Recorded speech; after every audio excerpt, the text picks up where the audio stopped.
रूस को गिरा नहीं पाए, क्योंकि रूस को भारत ने सहारा दे रखा है।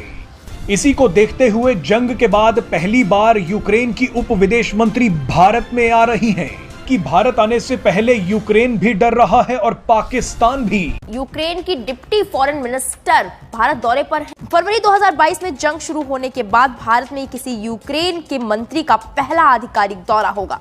अमीन झापरो भारत दौरे पर विदेश राज्य मंत्री मीनाक्षी लेखी और deputy national security adviser Vikram Misri से भी मुलाकात करेंगी। मीडिया रिपोर्ट्स के मुताबिक भारत दौरे पर झापरो यूक्रेन के लिए मदद की मांग कर सकती है। वो रूस के हवाई हमलों में तबाह हुए यूक्रेन के एनर्जी इंफ्रास्ट्रक्चर यानी ऊर्जा के ढांचों को ठीक करने में भारत से सहयोग की अपील करेंगी। वहीं झापरो पीएम मोदी को भी यूक्रेन आने का न्योता दे सकती है। कयास लगाया जा रहा है ऐसा।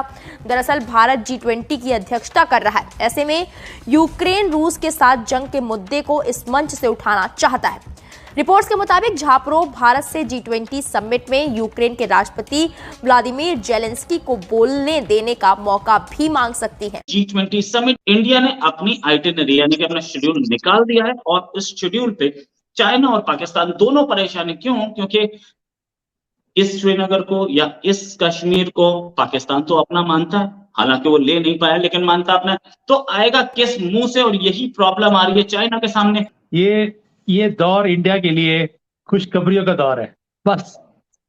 और अब आप ये समझ लीजिए, हम किसी के बाप की भी नहीं समझ सुनते। अब हम वो करते हैं जो हमें सूट करता है।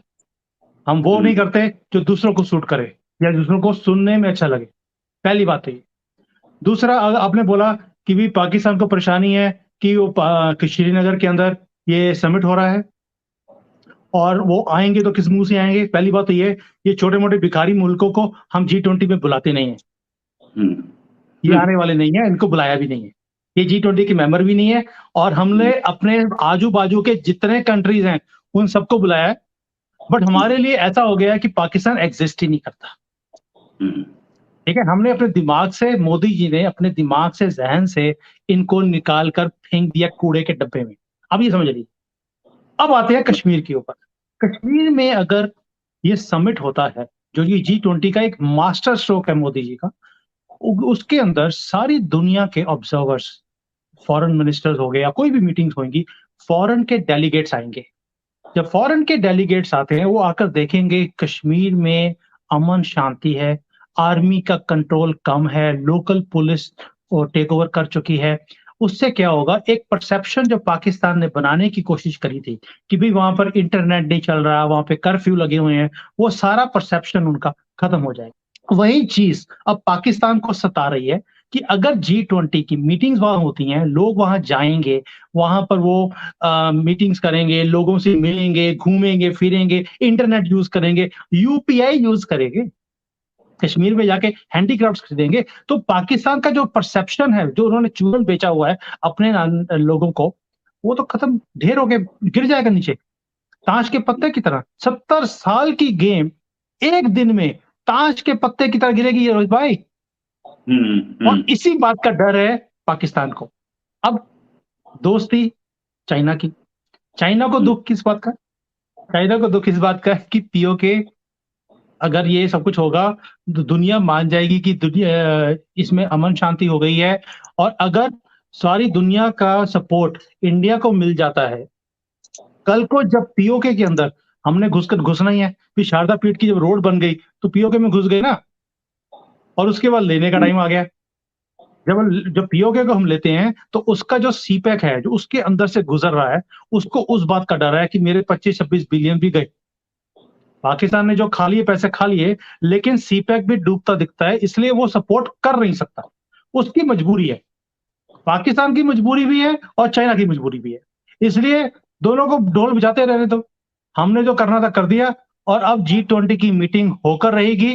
पाकिस्तान सोचकर भी उसमें दखल अंदाजी ना कर सकता है, ना प्रॉब्लम क्रिएट कर सकता है। प्रॉब्लम क्रिएट करेगा तो इंटरनेशनल मुद्दा बनेगा कि ये वहां पे आतंकवादी भेजते हैं। उसके बाद आप सैंक्शंस का जो जोर देखेंगे इनके ऊपर, वो आप अंदाजा भी लगा नहीं सकते, क्योंकि ये भारत आज का भारत है, मोदी जी का भारत है, ये हमारा भारत है, जिसमें हम किसी की ना सुनते हैं ना किसी को बर्दाश्त करते हैं। कोई भी हमारे देश में किसी भी मुद्दे में इंटरफेयर करके दिखाए।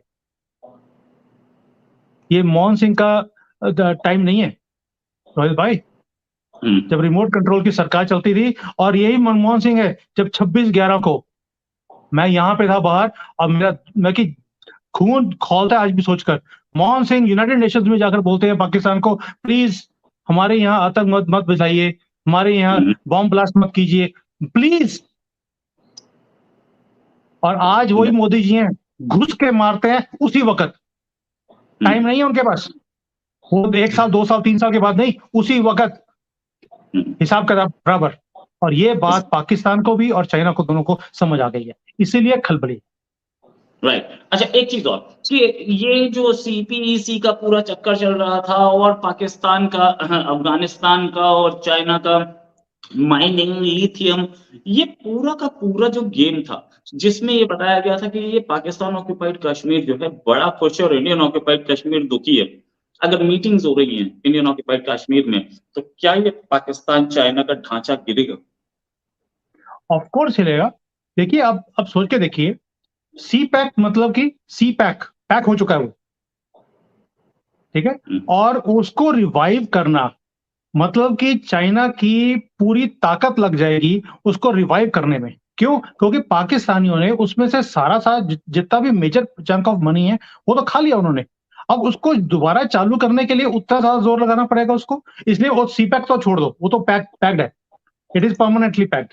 वो इतना बेवकूफ नहीं है चाइना, वो दुनिया को बेवकूफ बनाता है, ठीक है। पाकिस्तान वालों ने उसको भी चूना लगा दिया, जो दुनिया को चूना लगाता है पाकिस्तान। हेलो दोस्तों, स्वागत है आपका इंडिया पाकिस्तान न्यूज़ चैनल में। तो दोस्तों, जैसे कि आपने वीडियो में देखा, इस वीडियो में बताया गया है कि दोस्तों विश्व में जहां कहीं भी शांति की बात आती है तो सबसे पहले भारत की तरफ देखते हैं, भारत के प्रधानमंत्री की तरफ देखते हैं, उनसे मदद की उम्मीद लगाते हैं, उनसे उत्पात शांत कराने की गुहार लगाते हैं। यही छवि तो है नरेंद्र मोदी की नरेंद्र मोदी के नेतृत्व वाले नए भारत की। भारत शांति स्थापित करने की भरपूर कोशिश करता है। हालांकि अब लग रहा है कि यूक्रेन को पीएम नरेंद्र मोदी से बहुत उम्मीदें हैं। तभी तो यूक्रेन के उप मुख्यमंत्री एमिन जापरोवा भारत आई। आपको बता दें कि एमिन 4 दिनों की भारत यात्रा पर है।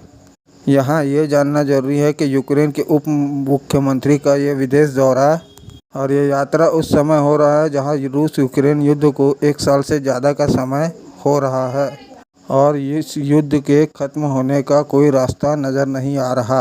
और सबसे बड़ी बात यह कि यूक्रेन के उप मुख्यमंत्री ने भारत को दुनिया का विश्व गुरु बताया है। यूक्रेन के उप मुख्यमंत्री एमिन जापरोवा ने कहा कि यूक्रेन ने कभी किसी और देश पर हमला नहीं किया, हम लोग अकारण युद्ध से पीड़ित हैं।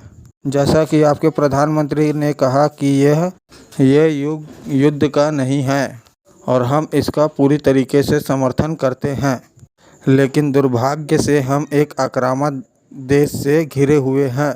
विदेश मंत्री ने कहा कि हम जब रूस पर, एक ही देश पर हम निर्भर थे, रूस ने उसका गलत फ़ायदा उठाया, भारत को सैन्य।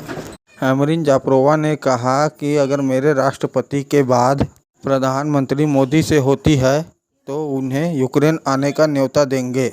मुझे लगता है कि भारत वैश्विक खिलाड़ी के रूप में दुनिया में विश्व गुरु बनने जा रहा है। तो दोस्तों, अगर आपको ऐसी वीडियो देखना पसंद है तो हमारे चैनल को सब्सक्राइब करें तथा वीडियो को लाइक करना ना भूलें। धन्यवाद। जय हिंद, जय भारत।